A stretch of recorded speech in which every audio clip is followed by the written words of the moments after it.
Bonjour à toutes et à tous. Merci de vous être connectés à ce webinaire Storm Shield dont le thème du jour est Storm Shield Log Supervisor. On va démarrer. Je vais juste rappeler une règle. Les micros resteront fermés durant toute la présentation. N'hésitez pas à remonter toutes vos questions avec l'utilitaire de questions que vous propose GoToWebinar. Et voilà, soyez sûr que je reviendrai sur l'ensemble des questions à la fin de ma présentation. Voilà, soit j'aurais répondu au cours du webinaire, soit j'y répondrai à ce moment-là. Voilà, je vais commencer et je vais déjà me présenter. Je suis Charles Jesmar, Product Manager chez StormShield, et je me suis donc occupé du lancement de ce nouveau produit dans notre portfolio, dans notre portfolio StormShield. L'agenda de ce webinaire, dans un premier temps, il y aura une introduction sur les principaux enjeux de nos clients dans la gestion des logs et la proposition de valeur de SLS. Je passerai ensuite sur une vue d'ensemble des principales fonctionnalités que propose SLS. Et enfin, j'aurai un dernier mot concernant le dimensionnement de cette solution dans le cadre de vos projets. Alors, quels sont les principaux enjeux auxquels vous faites face et auxquels on répond? On sait que l'analyse des logs est un travail conséquent, un travail important aussi.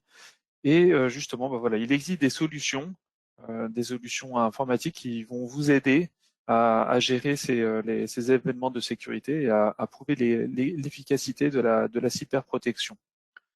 En général, les difficultés auxquelles vous allez être confrontés, ça va être déjà d'être informé. Les équipes IT sont souvent surchargées, elles ne peuvent pas passer beaucoup de temps à analyser tous les journaux, tous les logs qui seront produits par l'ensemble des équipements sur le réseau. Si en plus on se positionne sur un cas où il s'est passé quelque chose, un incident est arrivé, dans ces cas-là, vous allez devoir rechercher un événement et on sait que ça peut être très long et très fastidieux de rechercher un événement spécifique dans une quantité énorme de logs sans que l'on ait d'outils pour être aidé. La troisième difficulté, ça va être des difficultés liées à la remontée d'informations auprès des décideurs. Les décideurs, c'est eux qui vont à la fin donner leur accord pour la mise en place d'une solution de cybersécurité, mais ils ont du mal à palper en fait la valeur de cet investissement. Ils n'ont pas de retour. Ils connaissent pas la valeur au final de la solution qu'ils ont mis en place et l'efficacité aussi de ces mesures. Enfin, un mot concernant la conformité. Vous êtes confronté en tant qu'entreprise à une législation sur l'historisation des logs de navigation de vos clients. Voilà. Et donc, StormShield Log Supervisor est une solution qui améliore la visibilité des logs sur votre réseau et qui optimise la réponse aux incidents. SLS va également répondre aux contraintes légales et aux problématiques opérationnelles de conservation et de l'exploitation des journaux dans la durée. Je vais maintenant passer un peu plus sur la solution en détail. Donc SLS est un nouveau produit.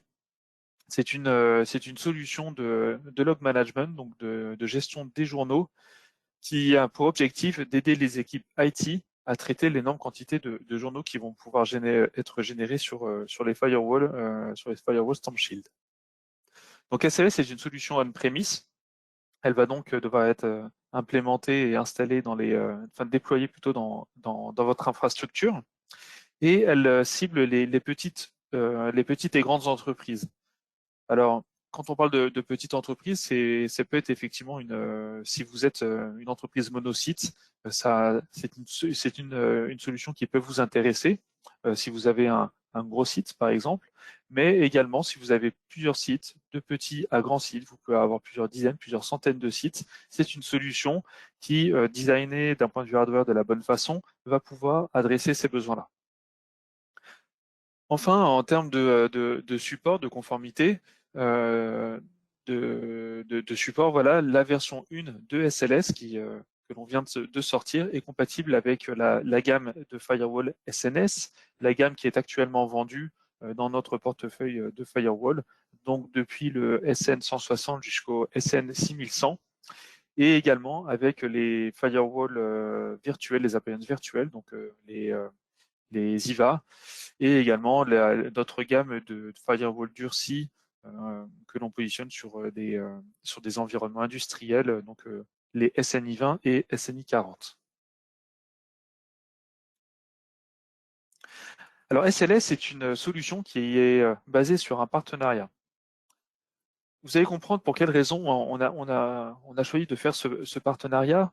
En fait, StormShield s'appuie sur une société qui s'appelle Logpoint, que vous connaissez peut-être, qui est un éditeur européen basé au Danemark et qui est spécialisé dans la gestion des logs et du SIEM depuis plus de 15 ans.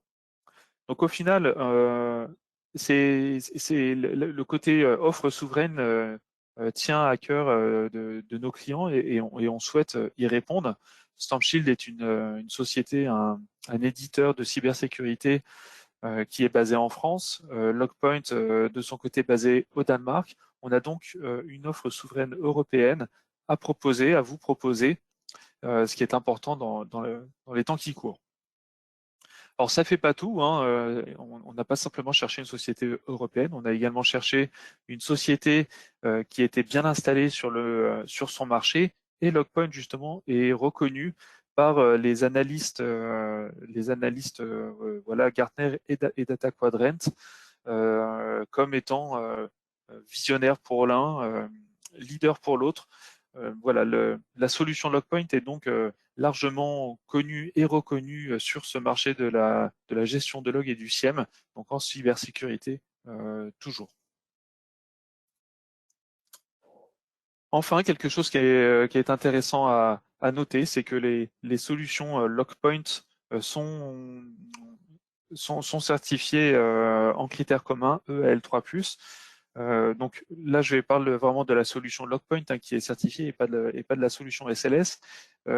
Néanmoins, ça permet de comprendre que on a choisi du côté de StormShield un partenaire qui était engagé dans les mêmes stratégies de certification de leur solution. Et donc, entre l'axe de société d'offres européennes, l'axe de solutions bien installées sur leur marché, et enfin cette partie de certification, ça permet de comprendre qu'en fait, les stratégies de StormShield et de Logpoint sont alignées sur ces 3 points, et ça permet de comprendre pourquoi on a choisi ce partenaire-là. Je vous propose maintenant d'aller un peu plus en détail dans les fonctionnalités de SLS. Alors la première fonctionnalité dont je vais vous parler, il s'agit du tableau de bord. Le tableau de bord, c'est essentiel dans ce type de solution parce que c'est l'élément vraiment qui va permettre d'avoir une vue rapide sur ce qu'il se passe sur le réseau. Vous voyez ici qu'on a proposé un tableau de bord qui est déjà très riche et donc qui est directement accessible dès lors que vous enregistrez un firewall SNS. Dès qu'il versera ses logs, ça viendra alimenter automatiquement l'ensemble de ces dashboards. On va retrouver un premier onglet qui va apporter une vue générale sur l'activité de l'ensemble des SNS au cours des 15 dernières minutes. Et vous avez d'autres onglets qui vont faire des focus sur des éléments en particulier, sur les activités en particulier, comme la partie système, comme les menaces, le web ou les applications, cette fois-ci au cours de la dernière journée. Alors en tant qu'utilisateur, en tant qu'administrateur, vous avez évidemment la possibilité de personnaliser ces tableaux de bord sur ceux qui existent. Vous pouvez modifier par exemple la période pendant laquelle vous allez montrer des informations. Vous allez aussi pouvoir vous allez pouvoir les supprimer si jamais ils ne présentent pas d'intérêt dans votre activité.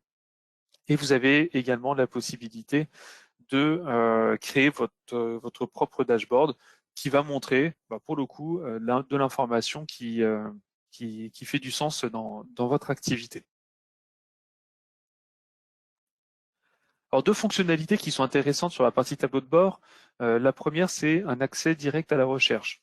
À partir du moment où vous voyez une loupe, une icône de loupe sur les tableaux de bord, vous avez la possibilité de rentrer automatiquement sur l'onglet de recherche, enfin, sur le menu de recherche, sans avoir à ressaisir toute la requête.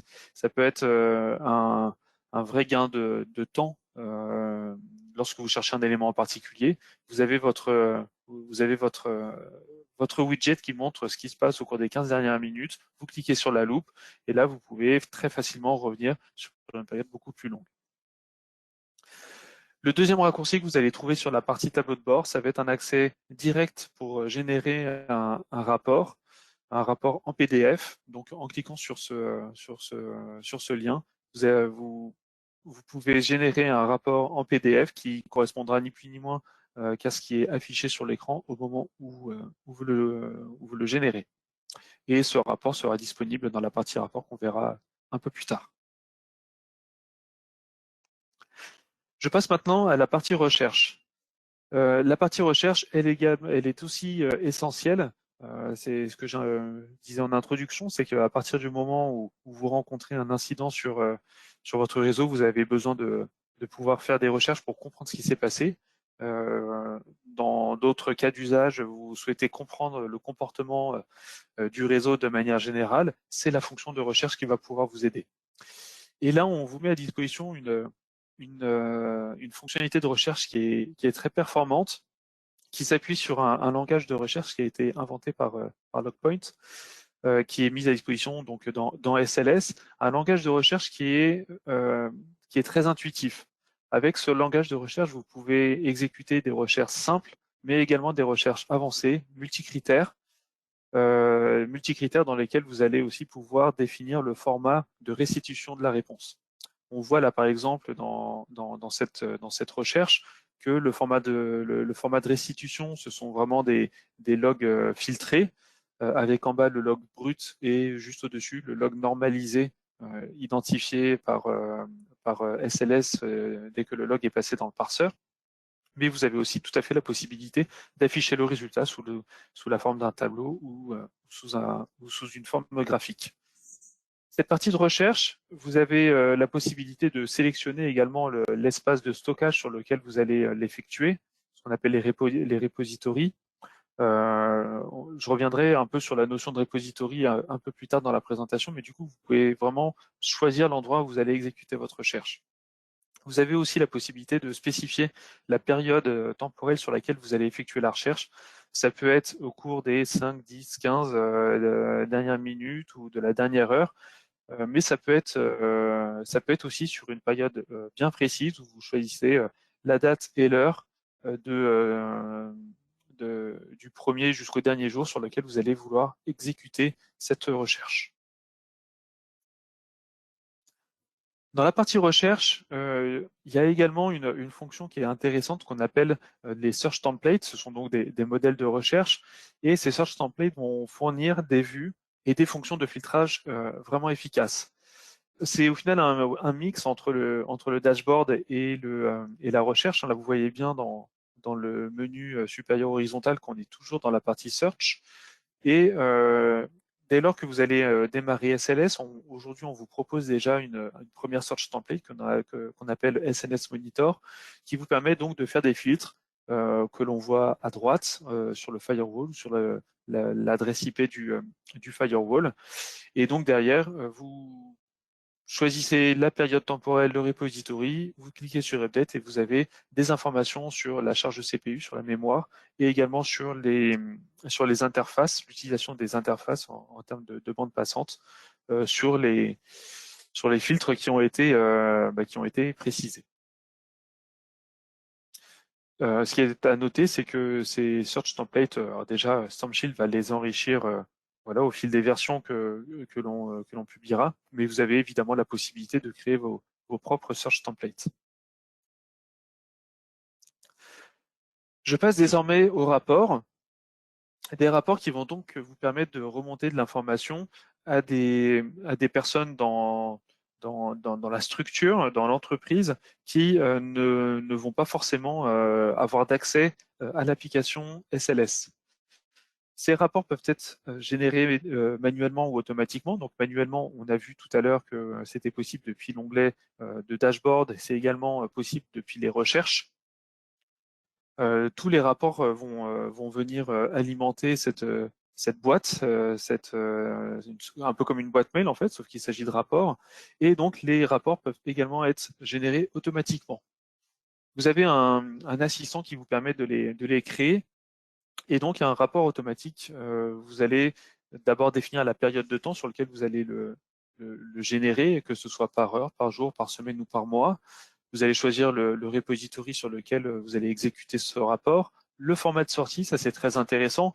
Le classique, ça va être du PDF si on veut le partager, par exemple avec des décideurs, mais ça peut être également des rapports qui seront extraits en HTML, en XLS, en DocX ou en CSV. Et ces rapports, vous allez pouvoir les envoyer par email automatiquement aux personnes souhaitées, aux destinataires souhaités. Vous, pour ces rapports, vous avez la possibilité d'utiliser la mise en page qui est proposée par Stormshield que vous voyez ici, mais vous avez aussi la possibilité de personnaliser la mise en page pour apporter votre propre identité. Vous allez pouvoir mettre votre logo, votre nom, de manière très simple. Là aussi, il y a un assistant pour vous aider dans cette configuration. La fonctionnalité suivante que je vais vous présenter est la gestion d'incidents. Alors cette partie-là, au final, elle est assez originale parce qu'on n'a pas l'habitude de la voir dans des solutions de gestion de log, mais elle apporte une vraie valeur. En fait, la gestion d'incidents peut également s'appuyer sur les logs, et donc vous avez la possibilité de définir ce qu'on appelle des règles d'alerte qui seront basées sur les logs qui sont reçus. Donc en fait, vous définissez ce qu'on appelle la query, donc c'est la requête, et à partir du moment où vous avez un log ou une combinaison de logs qui vont matcher, qui vont répondre à ces critères, ça va lever un incident. Ces incidents peuvent être assignés à un utilisateur ou à un groupe d'utilisateurs sur SLS. Vous allez pouvoir également gérer le risque avec des niveaux d'incidents, low, medium, high ou critical. Ce qu'il faut noter, c'est que vous pouvez tout à fait créer deux alertes, deux règles d'alerte sur le même incident, enfin le même critère. Simplement que lorsque, par exemple, un log, enfin une combinaison va matcher 2 fois dans l'heure, et ben ce sera au niveau low. En revanche, 10 fois dans l'heure, vous pouvez définir dans ce cas-là le niveau de criticité à high, par exemple. Voilà. Vous avez aussi la possibilité ensuite de filtrer sur ces incidents, qu'ils soient résolus, non résolus ou fermés. Et vous avez la possibilité de notifier automatiquement les utilisateurs SLS qui seront assignés à cet incident par email. Enfin, la conservation de log, donc un élément essentiel sur ce type de solution, parce que en tant qu'entreprise, vous êtes tous soumis à une notion d'historisation des logs de navigation, et donc vous avez la possibilité avec SLS de conserver les logs produits par les firewalls sur une durée de temps que vous décidez. Si par exemple vous avez déjà une solution que vous avez installée dans votre infrastructure pour ce cas d'usage, bah, vous pouvez simplement, par exemple, garder les logs uniquement sur 30 jours, donc une durée qui est assez raisonnable d'un point de vue analyse de log. En revanche, si vous voulez vous servir d'SLS pour gérer toute cette partie historisation des logs, vous pouvez créer des espaces dédiés. C'est justement cette notion de repository où vous allez par exemple avoir un espace qui va conserver uniquement les 30 derniers jours sur lesquels vous allez appliquer vos recherches courantes et vos dashboards, et créer un deuxième espace de 230 jours, par exemple, si vous voulez faire au total un an. Et ce deuxième espace, il va conserver les logs, et on ne va pas forcément lui demander beaucoup d'efficacité parce qu'on ne va pas le solliciter souvent, même si vous avez tout à fait la possibilité d'exécuter des recherches dessus.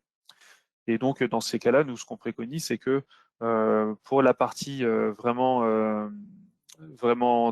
je dirais presque temps réel, mais la partie sur laquelle vous allez exécuter vos recherches, vous pouvez configurer avec du stockage en SSD. La partie qui sera moins sollicitée, vous pouvez tout à fait utiliser de l'espace de type NAS. Voilà, donc en synthèse, les bénéfices que vous allez pouvoir retirer de cette solution SLS, vous allez être plus efficace grâce à une vue d'ensemble et rapide et globale de l'ensemble des journaux qui ont été produits par vos firewalls. L'infrastructure est plus sécurisée dans son organisation parce que justement, vous allez pouvoir optimiser des tâches de recherche.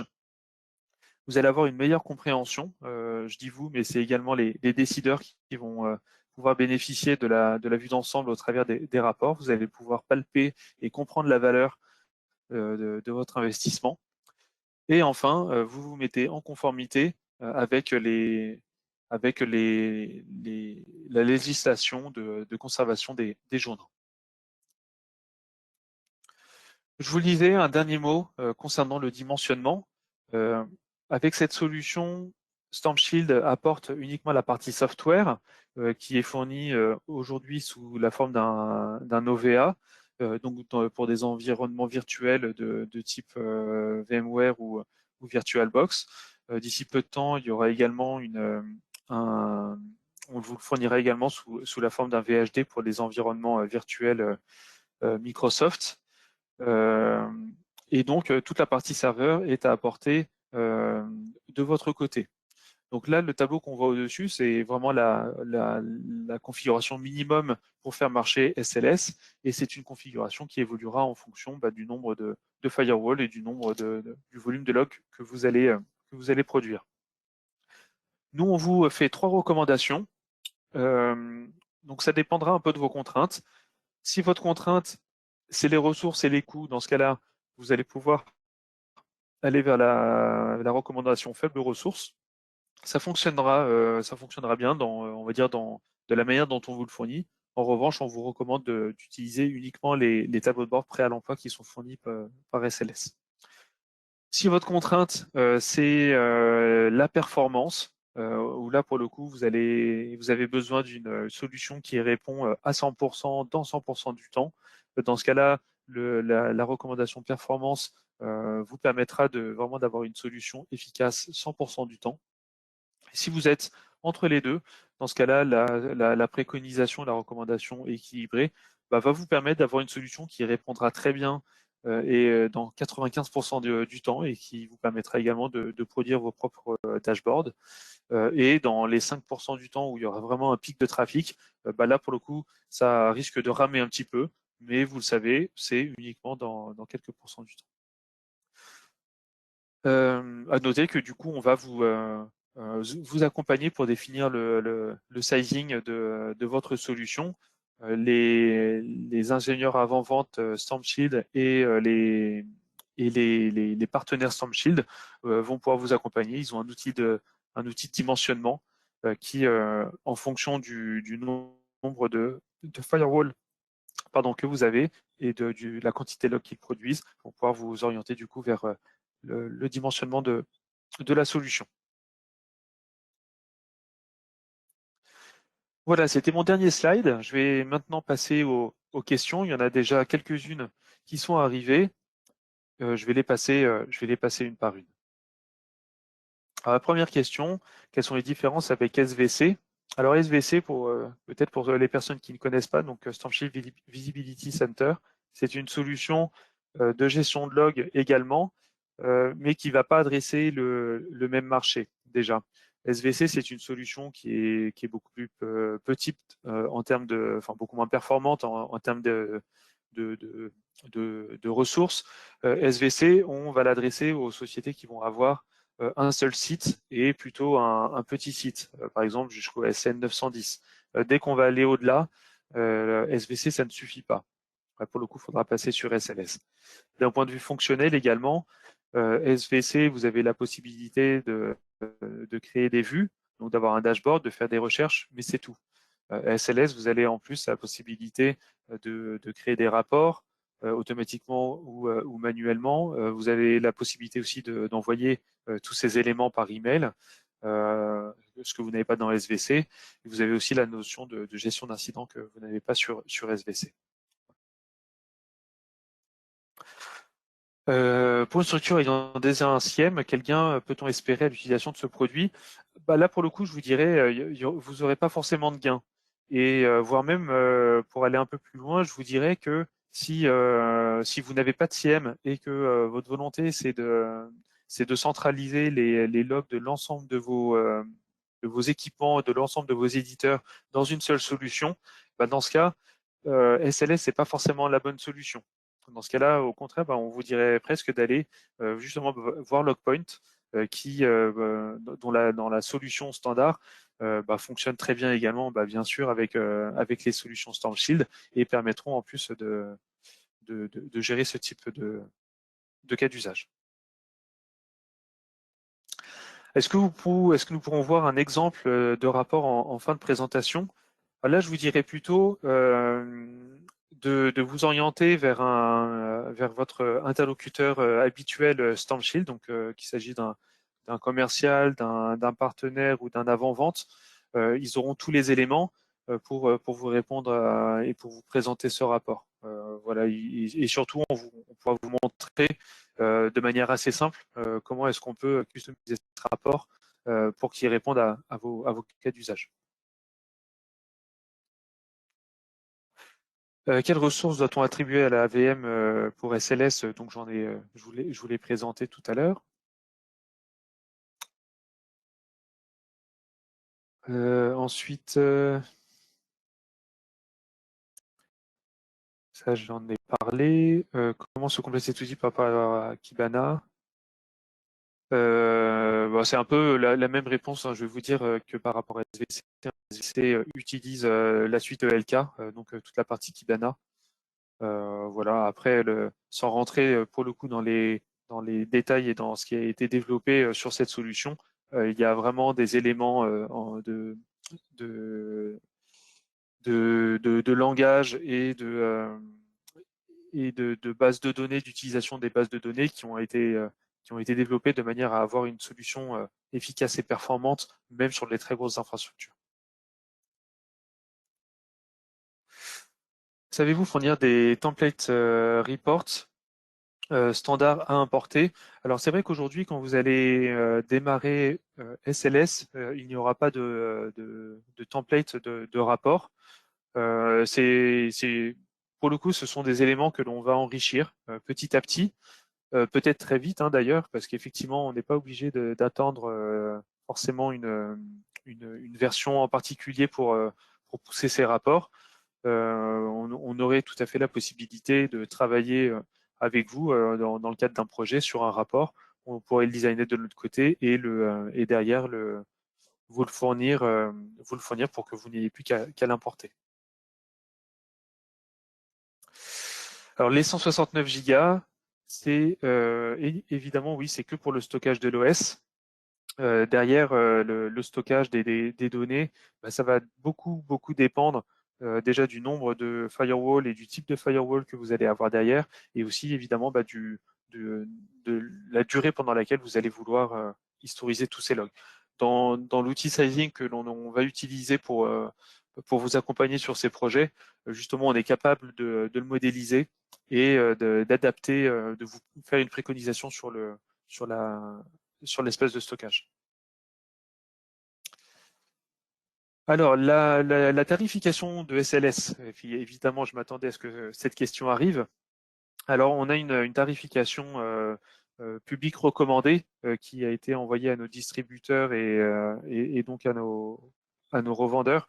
Là, pour le coup, moi, je vous invite à vous rapprocher d'eux pour avoir une cotation. Ce que je peux vous dire, c'est que le SLS, la tarification d'SLS est définie en fonction du type de firewall que vous allez vouloir mettre dedans et du nombre de firewalls. Voilà. On essaye vraiment d'avoir une approche assez simple et proche de ce que vous avez acheté d'un point de vue matériel. En revanche, il n'y a pas du tout de tarification en fonction du volume. Donc, c'est vraiment une maîtrise des coûts de votre côté. que vous ayez un SN 510 qui produise peu ou énormément, ce sera le même prix.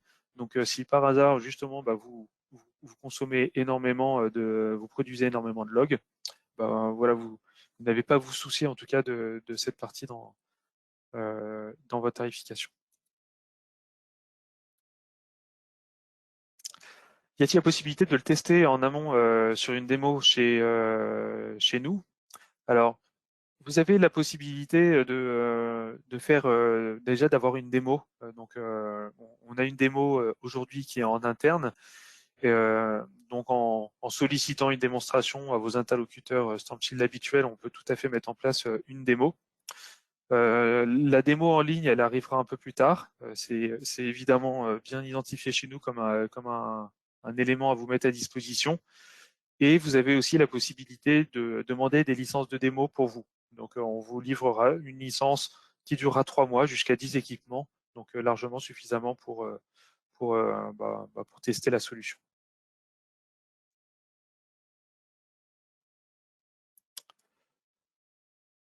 Alors, les questions, je continue. Alors, possibilité de faire un POC, donc j'en ai parlé. Le SIEM Lockpoint, voilà, j'en ai parlé. Tarification. La version d'Eval. Je me rends compte que tout ça, du coup, j'y ai déjà répondu. Donc non, effectivement, la question, ne peut-on pas centraliser des sources d'autres logs dans SLS? Non, ça c'est pas possible. Ça pour le coup, chez SLS, c'est vraiment une solution focus Storm Shield. Donc aujourd'hui, c'est uniquement les SNS. Dans un avenir dont je ne saurais vous donner l'échéance, on réfléchit également à l'intégration de nos autres produits.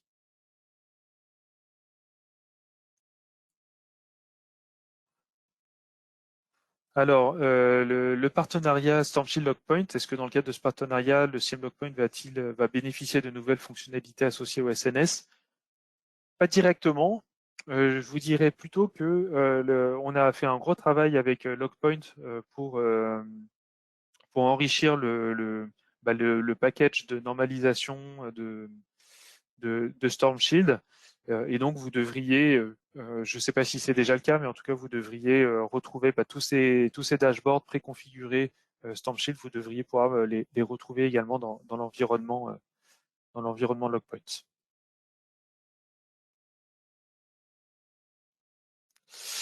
Le mode de licensing, donc achat one-shot ou renouvellement, alors c'est de la souscription et vous avez la possibilité entre une souscription 1 an, 3 ans et également 5 ans. Voilà.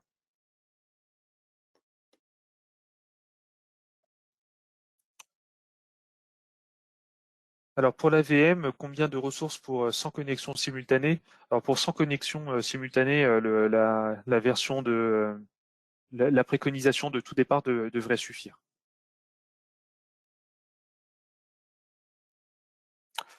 Alors, le logiciel est en anglais uniquement, l'interface est en anglais, la documentation aujourd'hui est également en anglais.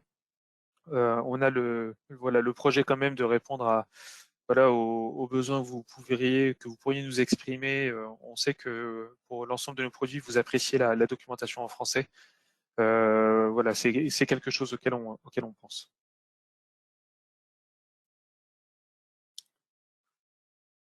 Alors, la solution SLS est-elle disponible à l'UCAP? Alors ça, je ne vais pas vous répondre aujourd'hui. On prend le point et avec l'équipe commerciale, on reviendra vers vous.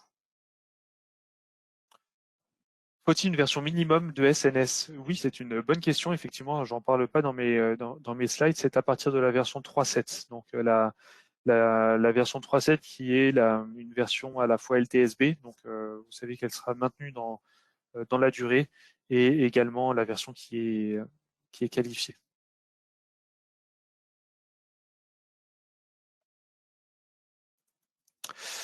Voilà, je suis arrivé à la fin des questions. Merci beaucoup d'avoir assisté et d'avoir participé avec toutes ces questions. Si d'autres questions venaient plus tard, n'hésitez pas à les remonter à votre distributeur, à votre revendeur ou à votre commercial habituel StampShield. On sera ravi de vous répondre. D'ici là, voilà, je vous souhaite une bonne fin de journée en espérant que vous aurez bientôt l'occasion de tester cette solution. Merci à tous. Au revoir.